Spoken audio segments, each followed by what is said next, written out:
जी, अस्सलाम वालेकुम, ज़ुहैब अली रफ़ी सिक्योरिटी से। तो आज हम इंडेक्स ने तकरीबन 2100 पॉइंट जो है वो प्लस में क्लोजिंग दी है। और अगर आज के वॉल्यूम की बात की जाए तो आज का वॉल्यूम जो है वो बहुत ही एवरेज वॉल्यूम रहा है।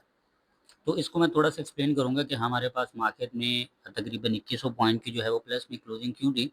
जबकि हमारे एनालिसिस के मुताबिक मार्केट में गैप डाउन ओपनिंग होनी चाहिए थी, ना कि गैप अप ओपनिंग होनी चाहिए थी। लेकिन मार्केट ने गैप डाउन ओपनिंग दी है, तो इस चीज़ को भी मैं थोड़ा-सा एनालिसिस करके बताऊँगा कि ऐसा क्यों हुआ।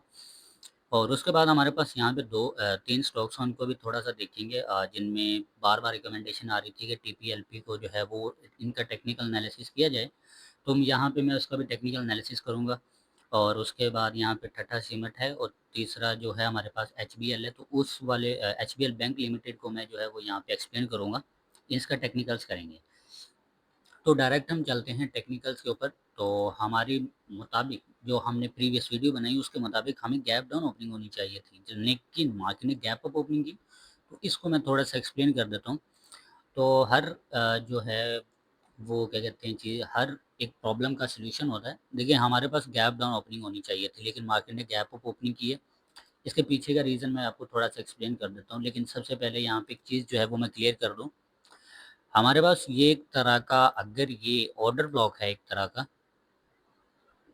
ऑर्डर ब्लॉक से मुराद होता है कि मार्केट में पेंडिंग्स ऑर्डर जब फिलअप होने होने शुरू होते हैं, तो ये देखो, ये अगर हमारे पास ऑर्डर ब्लॉक है तो मार्केट ने इसको as a order block use किया है।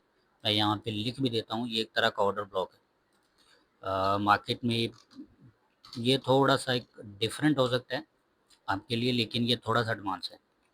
अच्छा, ऑर्डर ब्लॉक ये यूज़ हुआ, मार्केट ने दोबारा यहाँ से अपने आप को इस वाले एरिया के ऊपर ही टैप किया, क्योंकि ये एक तरह का ऑर्डर ब्लॉक था और उसके बाद गैप अप ओपनिंग हुई, बस।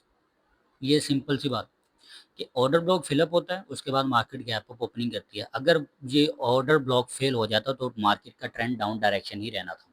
लेकिन मार्केट ने क्या किया है कि एक ऑर्डर ब्लॉक बनाया, उसके बाद उसको टैप किया और आज जो है वो गैप अप ओपनिंग दे दी।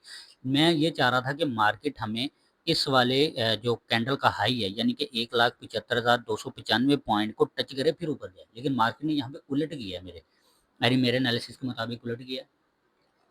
तो अब ये जो मूव है हमारे पास, आज का मार्केट सेशन ये रहा, ये पूरा का पूरा आज का मार्केट सेशन। तो मैं एक चीज़ यहाँ पे क्लियर करना चाह रहा था, जो कि मैंने यहाँ पे एक छोटी सी मिस्टेक की थी, कि जबकि मैं ये यूज़ कर रहा हूँ कि मार्केट ने अपना ये प्रीवियस जितना भी है, ये सारा का सारा प्रीवियस पैटर्न रिपीट कर रहा है। ठीक है, ये जितना भी अभी पैटर्न है ये सारा का सारा प्रीवियस है। मार्केट पहले ये परफॉर्म कर चुका है। ठीक है, तो मार्केट यहाँ पे पहले परफॉर्म कर चुका है। तो मैं थोड़ा सा आपको बता देता हूँ कि ये चार्ट कहाँ पे मार्केट ने बनाया था। तो हमारे पास मार्केट ने ये चार्ट इस वाले लेवल पे बनाया। देखो, ये हमारे पास मार्केट में चार्ट बना है और इसी वाले लेवल को हम उठा के यहाँ पे आपको एक्सप्लेन कर देता हूँ। तो हमारे पास मार्केट के नेक्स्ट लेवल्स जो है वो हमें इंडिकेट हो जाएंगे। हमारे पास मार्केट के जो नेक्स्ट लेवल्स हैं, वो पहला लेवल है इस वाले कैंडल का हाई, यानी कि 181।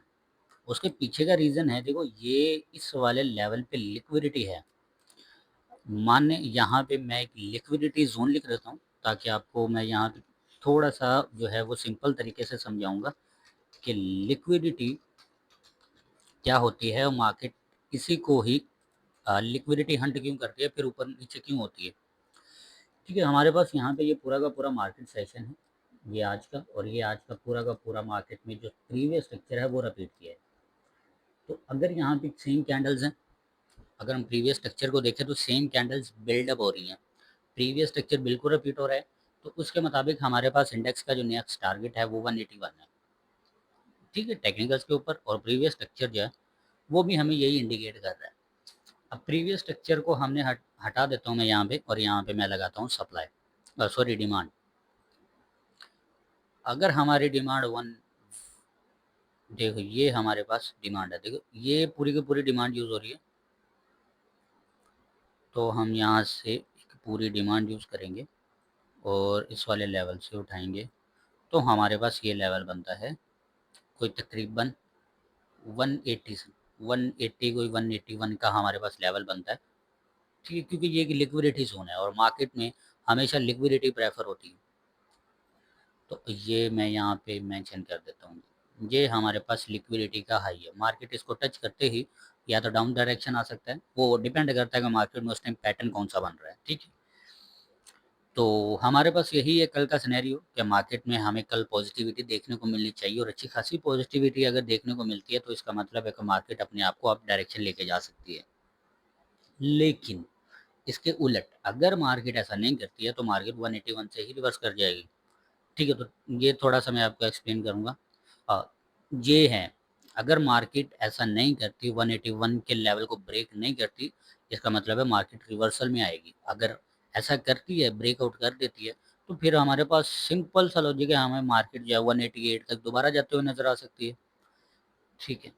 तो अब हम चलते हैं यहाँ पे टीपीएलपी का चार्ट देखते हैं, और यहाँ पे इसकी बहुत ज़्यादा रिकमेंडेशन थी कि यार इसको थोड़ा-सा टेक्निकल्स करो। तो इसको देखते हैं कि इसका जो क्या मूव बन रहा है और इसको कौन जनरेट कर रहा है,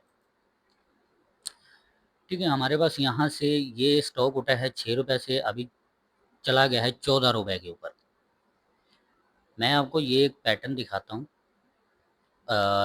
आपको चार्ट देख के ही पता चल जाना चाहिए कि कौन सा पैटर्न यहाँ पे रिपीट हो रहा है। मेरे मुताबिक ये पूरा का पूरा मार्केट पैटर्न रिपीट हो रहा है, ठीक है। ये पूरा का पूरा मार्केट ने स्ट्रक्चर रिपीट किया है, ये रहा, ये पूरा का पूरा पैटर्न है। देखो मैं यहाँ पे ना आपको थोड़ा सा सिंपल तरीके से समझा देता हूँ।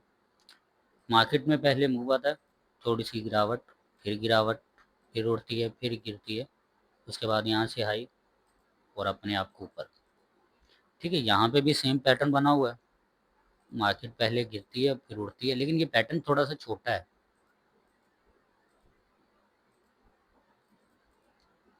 ठीक है। ये एक पैटर्न है, लेकिन मैं आपको यहाँ पे थोड़ा सा सिंपल तरीके से समझा देता हूँ कि जिस कैंडल से आपका ट्रेंड स्टार्ट होता है, मार्केट में वही कैंडल यूज़ होती है अपने आप को अप ट्रेंड रखने में। जितनी ज़्यादा कैंडल्स वो यूज़ होंगी तो मार्केट जो है, मैं यहाँ पे आपको एक्सप्लेन कर देता हूँ कि हमारे पास इस वाले लेवल पे कुछ इस तरह की कैंडल आई थी, इस वाले लेवल पे इस तरह की कैंडल आई थी, ठीक है। तो हमारे पास यहाँ पे भी इसी तरह की कैंडल आई, यानी कि एक ग्रीन थी, इसको कहते हैं पॉजिटिव इनगल्फिंग। पॉजिटिव इनगल्फिंग से मुराद होता है कि एक जो ग्रीन कलर की कैंडल होती है, उसके बाद जो कैंडल बनती है वो उसके प्राइस को पूरी तरह इनगल्फ कर लेती है। उसके बाद यहाँ पे हमारे पास एक इनगल्फिंग आई है, इसको कहते हैं बुलिश इनगल्फिंग, और ये हमें इंडिकेट करती है कि मार्केट में प्राइस जो है वो अपर साइड जाने वाला है। तो हम यहाँ पे सिंपली इसकी डिमांड यूज़ करेंगे, क्योंकि ये सेम पैटर्न रिपीट हो रहा है तो डिमांड भी सेम यूज़ होगी। तो हम ये डिमांड यूज़ कर लेते हैं यहाँ से, और यहाँ पे ये अपना 50% जोन जो है ये ब्रेक कर चुका है। 50% जोन यानी कि यहाँ से हाफ सप्लाई मार्केट यूज़ कर सकती थी, लेकिन ये अपना जो है 50% जोन जो है उसको ब्रेकआउट कर चुका है ये। और अब इसका जो नेक्स्ट टारगेट है वो ये वाला होने वाला है, 16 रुपये वाला। उसके बाद हमें मार्केट में सप्लाई देखने को मिल सकती है। लेकिन यहाँ पे मैं एक चीज़ क्लियर कर दूँ कि हमारे पास जैसे-जैसे प्राइस ऊपर जाता जा रहा है, इसमें जो कंसोलिडेशन फेज़ है वो कम होता जा रहा है। इसका मतलब है मार्केट के अंदर अगर सप्लाई आई, टीपीएलपी के अंदर अगर सप्लाई आई तो बहुत ही ज़्यादा सप्लाई आएगी मार्केट में। बहुत ज़्यादा सप्लाई से मुराद है कि बहुत अच्छी सप्लाई हमें देखने को मिलेगी। तो वो मैं थोड़ी-सी सप्लाई यहाँ पे लगा देता हूँ, ताकि अगर हमें यहाँ से सप्लाई मिले तो हमें किस वाले लेवल पे दोबारा बाइंग करनी चाहिए, मैं वो भी आपको लेवल्स बता देता हूँ। ठीक है, और ये कंसोलिडेशन फेज़ यहाँ पे कमज़ोर हुआ है, तो मैं यहाँ पे ही, अगर हमें यहाँ से सप्लाई देखने को तो मिलेगी, लाज़मी मिलेगी। तो अगर हमें सप्लाई हेल्दी सप्लाई देखने को मिलती है ना, तो तब हम बाइंग करेंगे इस वाले लेवल के बिल्कुल नीचे, ठीक है। इस वाले लेवल के नीचे हम जो है वो मार्केट में सप्लाई दोबारा टीपीएलपी को बाय कर सकते हैं। तो ये टीपीएलपी का जो है वो टेक्निकल एनालिसिस है। उसके बाद यहाँ पे ठट्ठा सीमेंट में थोड़ा-सा उसको एक्सप्लेन कर देता हूँ। टाटा सीमेंट भी जो है वो एक अच्छे पोटेंशियल्स के ऊपर खड़ा है, तो इसमें इसको एक ही मूव मिलेगा और उसके बाद ये अपने आप को अपर साइड ले जाएगा। मैं आपको यहाँ पे एक चीज़ क्लियर करना चाह रहा हूँ कि मार्केट ने जिस वक़्त 6400 पॉइंट जो है वो पॉजिटिव क्लोजिंग दी थी, और उसके बाद जो रिट्रेसमेंट आया था, वो रिट्रेसमेंट दरअसल एक रीटेस्टिंग था, ना कि पैनिक सेलिंग। वो एक रीटेस्टिंग था, मार्केट ने रीटेस्टिंग की। तो इतने बड़े जो मूव होता है उसका ये नुकसान होता है कि मार्केट में जितना स्पीडली तरीके से मार्केट में मूव आएगा, पॉजिटिव मूव आएगा, उतने ही ज़्यादा चांसेस है मार्केट ज़्यादा जल्दी रिट्रेसमेंट करेगी। ठीक है, तो यहाँ पे मैं आपको ठट्ठा सीमेंट थोड़ा सा एक्सप्लेन कर देता हूँ कि हमारे पास ठट्ठा सीमेंट जो है वो यहाँ पे एक पॉजिटिव मोमेंटम के साथ खड़ा है। पॉजिटिव मोमेंटम मैं बल्कि आपको यहाँ पे वैसे ही एक्सप्लेन कर देता हूँ। हमारे पास ये एक ट्रेंड लाइन है, ट्रेंड यानी कि ये अपने आप को डाउन ट्रेंड लेके आया था, अप ट्रेंड लेके जा रहा था और यहाँ पे इसको डाउन ट्रेंड आया, फिर अब दोबारा अपने आप को अप ट्रेंड शिफ्ट करना चाह रहा है। अब ये होता है बॉडी को कनेक्ट करना। अब ये पूरा का पूरा एक मूव है, यानी कि ये पूरी की पूरी एक तरह का मूव होता है और ये ख़ास तौर पर कैंडलस्टिक पैटर्न्स होते हैं और ये तभी यूज़ होते हैं जब मार्केट जो है ट्रेंडिंग साइड में। इसका मतलब है अगर अभी जो हमारे पास आके मूव आएगा उसके अंदर जो बॉडी होगी वो मैक्सिमम साइड पे इतनी होगी, इतनी बॉडी बनेगी इसमें, तकरीबन कोई 80 पैसे की एक बॉडी बनेगी इसमें। चाहे वो यहाँ से गैप अप ओपनिंग के साथ बन जाए या यहाँ पे पहले डाउन आने के बाद दोबारा बने, बॉडी इतनी ही बनेगी उसमें। लेट्स सी, मैं आपको यहाँ पे दिखा देता हूँ। अगर मार्केट में थोड़ा सा रिवर्सल आता है तो इसमें बॉडी इतनी ही बनेगी, या ऐसा हो सकता है कि हमें मार्केट गैप अप ओपनिंग के साथ यहाँ पे थोड़ा सा पॉजिटिव इनगल्फिंग दे देती है। पॉजिटिव इनगल्फिंग से मुराद है यहाँ पे हमें ये कैंडल जो है वो ग्रीन देखने को मिल जाती है, तो इसका मतलब है बॉडी इतनी ही रहेगी, इससे ज़्यादा बॉडी नहीं आ सकती। हाँ, मैक्सिमम साइड पे थोड़ा सा ऊपर कर ले तो इतनी बॉडी मार्केट के अंदर जो है वो हमें ठट्ठे में देखने को मिल सकती है। लेकिन हाई हाई इससे ऊपर का हाई हो सकता है। देखो ये हाई इसके ऊपर का हाई हो सकता है, जो अगर ठट्ठे का हाई देखा जाए तो इसके ऊपर का हाई है। मैं यहाँ पे आपको थोड़ी सी जो है वो डिमांड लगा देता हूँ, तो आप जो है वो यहाँ से डिमांड देख सकते हैं। तो इस वाले लेवल से डिमांड देखी जाए ना, तो हमारे पास ये एक तरह का डिमांडिंग जोन है। तो यहाँ से हमें सप्लाई देखने को मिल सकती है 67 से। ये बार बार यहाँ पे रीटेस्ट हो रहा है, तो इसका मतलब है यहाँ पे ये वाला लेवल जो है वो कमज़ोर होता जा रहा है, ना कि स्ट्रॉन्ग होता जा रहा है। ये वाला जो 67 वाला लेवल है, ये जहाँ पे बार बार रीटेस्ट हो रहा है, तो उसका मतलब है ये बार बार वीक हो रहा है, ना कि स्ट्रॉन्ग। ठीक है, ये हमारे पास टाटा सीमेंट का जो है वो एनालिसिस था। और उसके बाद हमारे पास तीसरा स्टॉक है HBL, हबीब बैंक लिमिटेड। तो यहाँ पे मैं आपको एक चीज़ क्लियर कर दूँ, देखो यहाँ पे इसको कहते हैं लिक्विडिटी उठाना। मैं आपको यहाँ पे लिक्विडिटी जो होती है वो बता देता हूँ, किस तरह मार्केट लिक्विडिटी कलेक्ट करती है। अब यहाँ पे एक ट्रेंड लाइन थी, ये एक ट्रेंड लाइन जो है वो यूज़ हुई। किस तरह आपका जो कॉन्फिडेंस है वो मार्केट यूज़ करती है आपके ही अगेंस्ट, यानी कि आपके स्टॉप लॉस को आपके अगेंस्ट यूज़ करके दोबारा ऊपर। मैं थोड़ा सा एक्सप्लेन करूँ तो हमारे पास यहाँ पे एक तरह का मूव है।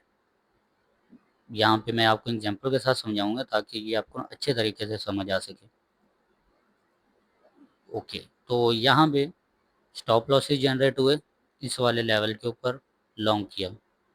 दोबारा इसी को कॉपी करता हूँ मैं, ये दोबारा जनरेट हुआ। देखो अब जैसे जैसे प्राइस ऊपर जाता जाएगा आपका कॉन्फिडेंस लेवल बढ़ता जाएगा, यानी कि बाइंग करने का जो लेवल है, ये कॉन्फिडेंस है, वो बढ़ता जाएगा। तीसरा, यहाँ पे जब मल्टीपल टाइम टच हुआ तो इसका मतलब है मार्केट में आप एग्री हैं बाइंग करने के लिए। और आप इतनी बड़ी कैंडल जो आपने देखी है, ये 15 रुपए की पॉजिटिविटी देखी है, इसके नीचे अगर आप स्टॉप लॉस लगाएंगे भी तो मैक्सिमम साइड पे आपका स्टॉप लॉस क्या होगा, कैंडल का लो, इतना ही स्टॉप लॉस होगा ना। अगर चले मैक्सिमम साइड पे आप कर लेते हैं, आप बहुत ही बड़ा स्टॉप लॉस रखते हैं, तो आपका स्टॉप लॉस क्या होगा यहाँ तक, यानी कि आप यहाँ पे अपना स्टॉप लॉस रख रहे हो कोई 15 रुपए, यानी कि 18 रुपए नीचे। तो यहाँ पे आपका कॉन्फिडेंस लेवल बढ़ा, क्योंकि मल्टीपल टाइम टच हुआ है, तो 30% पे 80% लोग इंटरेस्टेड हो गए यहाँ से बाइंग करने के लिए, और यहाँ पे नीचे जो है वो अपना स्टॉप लॉस प्लेस कर दिया। अब इसमें क्या हुआ कि मार्केट को पता चला आपका स्टॉप लॉस यहाँ पे है, तो मार्केट ने पहले आपके स्टॉप लॉस हिट गया, उसके बाद दोबारा ऊपर जाना शुरू हो गया। क्यों? क्योंकि मार्केट को पता चल चुका था कि इस वाले लेवल पे ये जो तीसरी दफ़ा टच हुआ है ये सबसे स्ट्रॉन्गेस्ट लेवल है, और यहाँ पे सबसे जो बायर्स हैं उनका इंटरेस्टिंग लेवल बहुत बढ़ चुका है। अगर चाहता मार्केट तो यहाँ तक भी आ सकता था, HBL चाहता तो इस वाले लेवल तक भी आ सकता था, इस वाले लेवल तक भी आ सकता था, लेकिन नहीं आया। क्यों? क्योंकि उसको पता है कि इस वाले लेवल पे सबसे स्ट्रॉन्गेस्ट लिक्विडिटी जो है वो उसको देखने को मिलेगी। और यहाँ पे मैं कुछ आपको क्रूड ऑयल का जो टेक्निकल एनालिसिस है वो भी करके दिखा देता हूँ। तो ये हमारे पास क्रूड ऑयल चल रहा है और यहाँ पे मैं थोड़ा सा एक्सप्लेन कर देता हूँ। हमारे पास यहाँ पे क्रूड ऑयल तकरीबन कोई 2:50 तक 84 के ऊपर था। उसके बाद 10 मिनट के अंदर ये पूरा का पूरा मूव हमें देखने को मिला, लगभग कोई $2 का जो मूव हमें देखने को मिला। उसके बाद गैप डाउन ओपनिंग होती है। गैप डाउन ओपनिंग होते ही मार्केट ने ये सारी की सारी सप्लाई है, ये वाली सप्लाई यहाँ यूज़ की थी और यहाँ पे ये पूरी की पूरी डिमांड मार्केट ने जो यूज़ की है, ये सारी डिमांड मार्केट ने यहाँ पे यूज़ की। अब क्रूड ऑयल अपने आप को यहाँ तक लेके आया दोबारा इसी वाले लेवल से, और यहाँ से इसने अपनी पूरी सप्लाई यूज़ की है, सॉरी डिमांड यूज़ की है। तो इसका मतलब है इसको यहाँ से अपनी जो सप्लाई है वो यूज़ करनी चाहिए पूरी की पूरी। और हमारे पास यहाँ पे एक टाइम ऐसा आता है कि हमारे पास जो डिमांड है, अगर तो हमारे पास इस वाले लेवल से डिमांड इतनी यूज़ होती है, मैं आपको थोड़ा सा यहाँ पे एक्सप्लेन कर देता हूँ कि ये डिमांड अगर हमारे पास इतनी यूज़ होती है तो पता है फिर हमारे पास सप्लाई कितनी यूज़ होगी, हम यही सप्लाई जो है वो डबल कर देंगे। इसी सप्लाई को उठाया और यहाँ पे सप्लाई डबल की, तो हमारे पास जो नेक्स्ट टारगेट होगा वो 77.40 का होगा। ठीक है, तो ये मूव बनता है। लेकिन अगर हम 1 आवर के टाइम फ्रेम पे चलते हैं तो उसके मुताबिक हमारे पास जो इसका नेक्स्ट टारगेट बनता है, ये सारे ड्राइंग्स जो है वो मैं हटाता हूँ। तो हमारे पास पहला लेवल है ये वाला। ठीक है, ये पूरा का पूरा गैपिज्म है। ठीक है, ये पूरा का पूरा गैपिज्म है। और उसके बाद हमारे पास जो दूसरा लेवल बनता है वो ये वाला पूरा का पूरा लेवल है। अभी देखते हैं मार्केट किस तरफ चलता है, लेकिन फ़िलहाल इसमें हमें जो डिमांड है वो ये देखने को मिली थी। अब ये जो डिमांड आई तो इसमें हमें ऊपर से प्रेशर देखने को मिला, तो हम इस वाली सप्लाई का यूज़ करेंगे क्योंकि यही सप्लाई यहाँ पे यूज़ हुई है। कैसा रहा, ये यही डिमांड मार्केट ने यूज़ की है। अब इतनी सप्लाई मार्केट में आना बाकी है और ये सप्लाई टुकड़ों में आना चाह शुरू हो रही है। ठीक है, और इसके मुताबिक पहला सप्लाई 70 हुआ, यानी कि $70 तक इसकी पहली सप्लाई बनती है। और उसके बाद यहाँ पे इसकी जो पहला सेंट्रल जोन होता है जिसको कहते हैं कि डिसीजन जोन, और मार्केट डिसाइड करती है कि किस तरफ अपने आप को लेके जाएगी, तो वो ये है पहला डिसीजन मोड, इस वाले लेवल को कहते हैं। और उसके बाद दूसरी जो हम डिमांड लगा देते जो दूसरे इसका टारगेट है वो यहाँ पे। तो मैं ज़्यादा कॉम्प्लिकेट चीज़ नहीं करूँगा, बस सिंपली आपको समझाऊँगा कि अगर ये लेवल ब्रेक हो जाता है 78 का, तो देन हमारे पास 77 का जो है वो नेक्स्ट टारगेट होगा। ठीक है, तो आज के लिए फ़िलहाल इतना ही, मिलते हैं आने वाली नेक्स्ट वीडियोज़ में।